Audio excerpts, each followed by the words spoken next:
Tonight we're making homemade pizza, a standard in our house and one of our very favorite things to do. Kneading the dough is so relaxing and it makes for such a delicious crispy crust with unmatchable taste. I also love going out in the evenings when the herbs are fragrant and just plucking whatever herbs I need for whatever I'm making. I have an abundance of basil right now, and so I've plucked a few or cut a few stems of basil and just rinsing it off.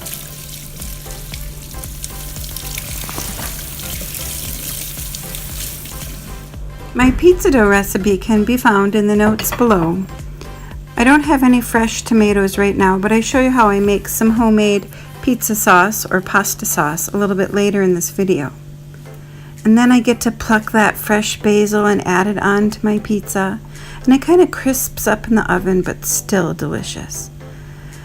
And I can't resist my most favorite dried pizza herb seasonings. They're all organic, and also a link in the notes below where you can buy them. And you must use fresh Parmesan, freshly grated. Ditch that can.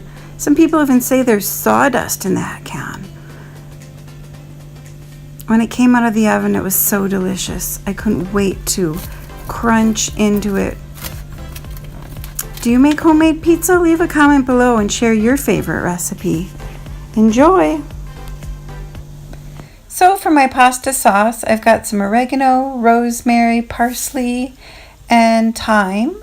And I just pinch the ends of the thyme and slide it right off. I've also got my real salt and fresh ground pepper. And I start by sauteing my pork and pork mince and with some of the fresh herbs, some tomato puree, and a little bit of sugar to offset the acidity of the tomatoes. And now for my homemade pasta. I start with 2 cups of flour and 3 eggs, and I've added some dried basil.